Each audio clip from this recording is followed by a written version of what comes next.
Assalamualaikum warahmatullahi wabarakatuh. Perkenalkan, nama saya Laila Rizkila dengan NIM 0206 2333185. Di sini saya akan menjelaskan dua materi utama yang terdapat dalam bab 4 konsep pemidanaan dalam hukum jinayah. Yang pertama ada jarimah, yang kedua ada ukubat. Masuklah kita kepada jarimah. Jarimah ini ialah perbuatan yang dilarang oleh syariat Islam dan diancam dengan ukubat.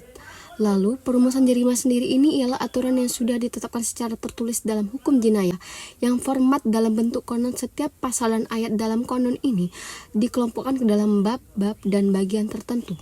Contohnya, definisi perbuatan maisir atau judi yang ditemukan di pasal 1 angka 22 Konon Aceh, di mana norma dan sanksinya pada pasal 18 Konon Aceh nomor 6 tahun 2014. Lalu macam-macam jarimah berdasarkan berat atau ringannya hukuman. Yang pertama, jarimah hudud. Jarimah hudud ini jarimah yang sudah ditetapkan langsung oleh Al-Quran atau hadis. Yang kedua, ialah jarimah takzir. Jarimah takzir ini hukuman yang ditetapkan oleh hakim karena tidak ada ketentuannya.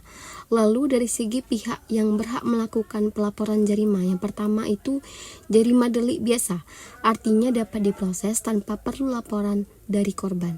Yang kedua, jarimah delik aduan, artinya hanya bisa diproses jika ada pengaduan pihak yang dirugikan. Lalu dari segi hubungan satu dengan yang lainnya, yang pertama ada jarimah sejenis. Jarimah sejenis ini ialah tindakannya mirip atau saling berkaitan. Dan yang kedua, jarimah tidak sejenis atau tidak ada hubungan langsung antara satu tindak pidana dengan yang lainnya.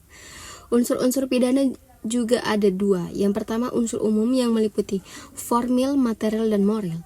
Dan yang kedua, unsur khusus yang terdapat pada jarimah tertentu. Lalu rukun jarimah sendiri ada tiga. Yang pertama rukun al-syar'i, yang dimana dasar hukumnya terdapat dalam syariat. Dan yang kedua rukun al-maddi, perbuatan yang dilakukan. Dan yang ketiga rukun al-adabi, niat yang dimaksud oleh pelaku.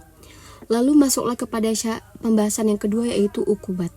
Ukubat adalah hukuman yang dapat dijatuhkan oleh hakim terhadap pelaku jarimah. Lalu dari segi hubungan yang lain, ukubat ini ada 4 macam. Yang pertama, hukuman pokok. Yang kedua, hukuman pengganti. Yang ketiga, hukuman tambahan. Dan yang keempat, ukubat pelengkap. Lalu dari segi kewenangan hakim dalam memutuskan hukuman ada 2 macam. Yang pertama, hukuman yang bersifat terbatas. Yang kedua, hukuman yang memiliki alternatif. Yang terakhir, dari segi objek ada 3. Yang pertama, hukuman jasmani, hukuman psikologis, hukuman denda atau berupa ganti rugi, denda, dan penyitaan barang. Bentuk dan besaran ukubat dilihat dari jenis jarimahnya dan dikategorikan menjadi 2, yaitu ukubat utama dan ukubat tambahan. Ukubat kategori utama sendiri ada 4 jenis, yakni ada cambuk atau dera, yang kedua denda, yang ketiga penjara, yang keempat restitusi atau kompensasi. Adapun hukuman tambahan, jenis-jenis hukuman tambahannya berupa pembinaan oleh negara, restitusi oleh orang tua atau wali, pengembalian kepada orang tua atau wali, pemutusan perkawinan, pencabutan izin dan pencabutan hak, perampasan barang-barang tertentu dan kerja sosial. Dan yang terakhir, penentuan jumlah ukubat. Penentuan jumlah ukubat ini dibanding dengan hukuman dalam KUHP didasarkan pada sanksi tertinggi dari keduanya. Namun, di dalam fikih jinayah, hukuman tertinggi adalah hukuman mati dengan diat 100 ekor unta untuk pembunuhan tak sengaja. Sedangkan dalam KUHP, hukumannya setara dengan penjara 15 tahun atau 192 bulan. Sekian, terima kasih.